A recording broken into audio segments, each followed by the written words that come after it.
Hi everyone, welcome to student. ये video UPSC interview की चल रही कंटिन्यू। जितने भी कैंडिडेट बाहर आ रहे हैं मैं उनसे लगातार उनके रिव्यूज ओपिनियन ले रहा हूँ। तो कोई अगर डाउट होगा तो कमेंट कर देना, मैं अगले किसी कैंडिडेट से आपके वो कमेंट पूछ लूंगा। मेरे साथ है मुस्कान मैम, इनका इंटरव्यू हो चुका है, इनसे जानेंगे इनका ओपिनियन। मैम सबसे पहले स्वागत है आपका, कैसा लग रहा है? Thank you. I'm really excited. I was nervous, hmm, but now I feel relieved finally. ठीक है। आप अपने बारे में बताएं कि जैसे आपका नाम मुस्कान है, मीडियम अटेम्प्ट कहाँ से आप आती हैं और एजुकेशन बैकग्राउंड क्या है आपका? So ये मेरा fourth attempt था, and this was my first interview. Second mains. मेरा medium was English, and I'm from Delhi. Okay, Delhi से आपका सेकेंड ये इंटरव्यू था या मेंस आपने सेकेंड लिखा था? Second mains था. ओके, तो कैसा रहा पिछले जो आपके एक्सपीरियंस रहे हैं उसकी अपेक्षा इस बार का कैसा रहा एक्सपीरियंस आपका प्रिपरेशन का? Mains preparation. हाँ।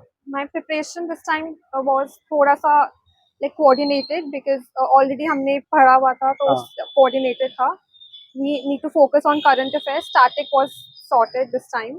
Current affairs पे थोड़ा सा ज़्यादा focus था मेरा इस time.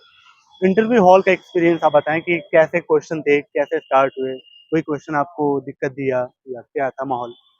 इंटरव्यू हॉल वो अपना खुद का एक्सपीरियंस होता है that can not be describe but वैसा ही था. It was a table round table and five persons were sitting and they were taking the interview. Hmm, So the questions were related to DAF. Some questions were, but कुछ questions थोड़े से जो DAF से नहीं थे वो भी उन्होंने थोड़ा पूछे. बताना है का कोई वैसे जैसे क्या पूछा गया? फॉर एग्जाम्पल एग्रीकल्चर पे they asked me a question जबकि मेरे DAF में ऐसा कुछ भी नहीं था और agriculture is not in current news as well. But they asked me a question on agriculture. They asked me a question on Mongolia. I don't know why. Because I think मेरा history is my optional इसलिए उन्होंने पूछा. But थोड़े से bouncer questions थे but it was manageable. अगर हम उन्हें बोल दे कि नहीं आता so they will not grill you. किसी क्वेश्चन में दिक्कत हुआ आपको? Um, they asked me certain provisions regarding some specific provisions like NEP may NEP regarding a provision which I was not aware of that it got changed in 2024 and yeah, that's all I know. Okay, थोड़ा सा आपका कितना minute के आसपास चला होगा लगभग interview? 20-25 minutes. Almost सारे लोग का इतना ही चल रहा है। हाँ. ठीक है, प्री के ऊपर थोड़ा बताइए कि आपकी क्या अप्रोच होती है प्री को लेके? बहुत सारे डिजर्विंग कैंडिडेट वहीं फ़िल्टर हो जाते हैं। उनका मेंस अच्छा होता है लेकिन प्री में रैंडम कुछ ऐसी चीज़ें आ जाती हैं जो अपने हाथ में नहीं होती। आपकी अप्रोच क्या होती है प्री को लेके? मेरी अप्रोच प्री के लिए ये थी that you can not leave anything. हमें ये सुनने में बहुत वैसा लगेगा but you have to do everything. हमें करंट अफेयर्स करने हैं, हमें स्टैटिक करना है, हमें प्रीवियस से क्वेश्चंस देखने हैं, इंटरनेशनल रिलेशंस जो भी न्यूज़ में है, प्लेसेस जो भी न्यूज़ में है.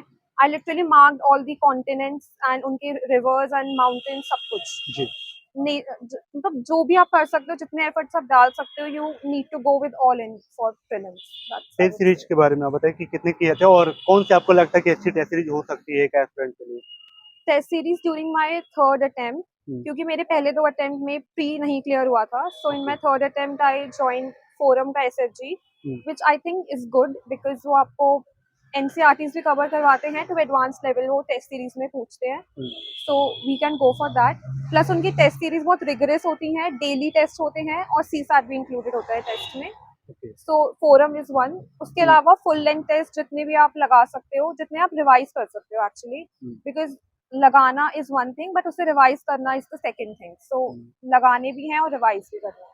क्या अप्रोच होती है टेस्ट सीरीज लगाने की आपकी? जैसे मान लीजिए कि एक क्वेश्चन किया, 10 क्वेश्चन के उसमें से 3 गलत हो गए, तो बहुत लोग होते हैं कि अपनी एरर बुक बनाते हैं, मेंटेन करते हैं कि हाँ मेरे क्या रिपीट हो रहे हैं मिस्टेक, कुछ ऐसा आपने भी किया था?